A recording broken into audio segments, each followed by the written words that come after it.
खेतरी राजा के बाद में सबसे बड़ा ठिकाना था ये, अपने राजस्व और सैनिक क्षमता के नाम पर बहुत ही ज़्यादा इज्जत थे राजस्थान में। पाटन घराने में जो एक उच्च राजवंश था उसी का ही दूसरा हिस्सा था। नमस्कार साथियों, राजस्थान अपनी सैन्य हस्तियों के साथ साथ ऐतिहासिक किले, महल, गढ़, इन सब में भी विश्व भर में एक अपनी विशेष पहचान रखता है।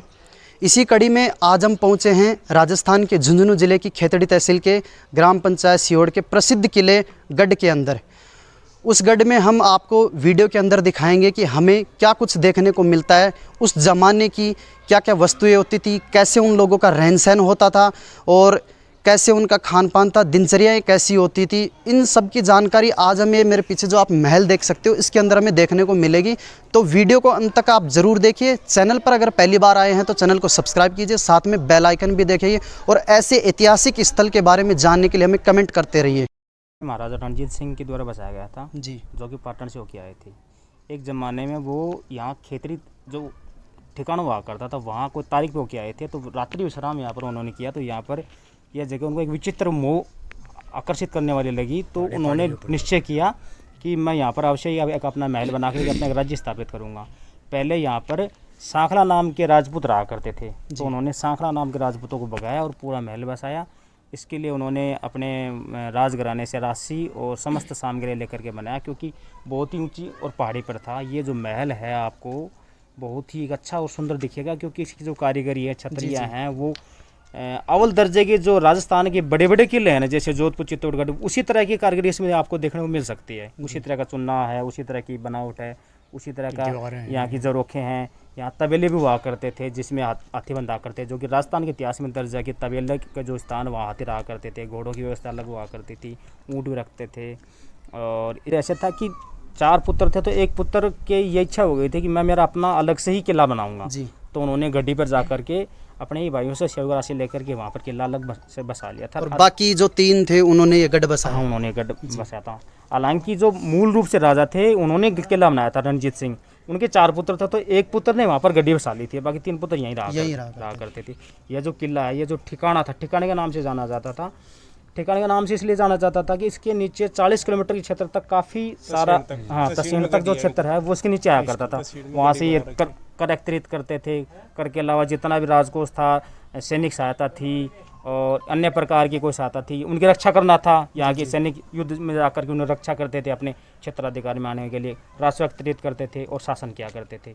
इस किले की एक अद्भुत चीज़ मैं आपको बताऊं कि यह किला आसपास के करीब 20 से 30 किलोमीटर क्षेत्र में सबसे ज़्यादा ऊंचाई पर स्थित है, क्योंकि यहाँ से आप करीब अगर छोटे मोटे ढाणी गाँव देखें तो 20 गाँव आपको देख जाए। ऐसा था इस क्षेत्र में। अगर तमरावटी में देखा जाए तो पाटन किले के बाद में सिहोर किले का बहुत ही महत्वपूर्ण स्थान था।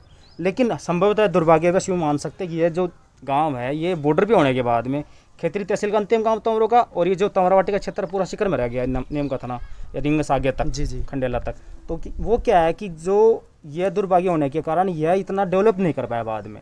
उस ज़माने में एक बहुत ही अव्वल दर्जे का ठिकाना हुआ करता था, जिसकी आप इतिहास के साक्ष्य, इसके लेके इतिहास के बारे में, इसके लिए यहाँ के जो लोग हैं उनके वीर गाथाएँ हैं, उनके जो कि कारनामे बड़े बड़े, वो आज भी इतिहास की चीज़ों में घुसते। दूसरे गांव में जाके चर्चा करते तो फलां नाम के व्यक्ति अपने आप ही इस चीज़ से बिल्कुल आश्चर्यचकित होते हैं कि सियोड़ के व्यक्ति थे, बड़े पराक्रमी, उनका राज बड़ा दूर दूर तक।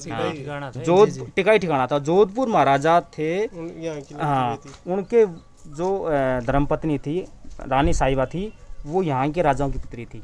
तो अपने मान सकते हैं कि जब यहाँ के राजाओं के इतने ऊंचे राजघराने में वैवाहिक संबंध हुआ करते थे, तो कितने उच्च दर्जे का ठिकाना। चारों तरफ 12 बुरुज थी, 12 बुरुज बने हुए। हाँ, उनके द्वारा सुरक्षा होती थी। हाँ, उनके ऊपर, सबके ऊपर तोप लगी हुई थी। जी। और चौकीदार रहा करते थे उनके ऊपर, जो भी सेनापति होते थे वो रहते थे।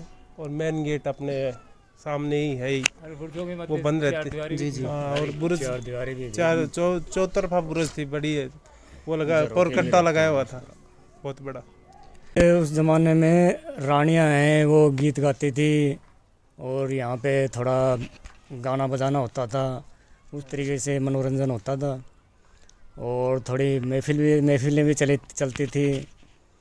और जैसे अब जो परंपरा चली आ रही है, जो एड़े की और है, पहले घोड़ों पे, हाथियों पे इस तरीके। बिल्कुल पर्दा प्रथा थी, लेकिन पर्दा प्रथा भी एक तरह से वो एक राजपूती रूप में हुआ करती थी, जिससे क्या है कि एक दूसरे की इज्जत, संस्कार और सम्मान के साथ में जिसको यूँ बोलें कि एक संस्कारों का पर्दा, संस्कारों का पर्दा, जिसमें अपने को ये लगे कि सामने वाले की इज्जत भी हो जाए और सामने वाले का जो संदेश देना चाह रहे वो भी हो जाया करता था। तो राजपूतों में पर्दा प्रथा बहुत पहले से चली आ रही है, लेकिन वो एक सम्मान और संस्कार की प्रतीक है। अब भी है। वो इस चीज़ में नहीं कि वो लोग परंपरावादी हैं या पीछे पिछड़े हुए हैं, नहीं, वो एक सम्मान और एक परंपरा है जिसको बनाए रखने के लिए लोग एक दूसरे को यूँ बोले कि आदर सम्मान, जिसको आप बोल सकते हैं, आदर सम्मान था, वो था। तो महिलाओं में थी। महल है ये, इसकी जर्जर स्थिति होने का एक महत्वपूर्ण कारण तो ये था कि ये 2010 में एक बहुत ही भयंकर बारिश हुई थी, उसके बाद से कुछ दरारों में पानी आने से पिछला हिस्सा है वो 2-3 दीवारें क्षतिग्रस्त हो गई, टूट गई।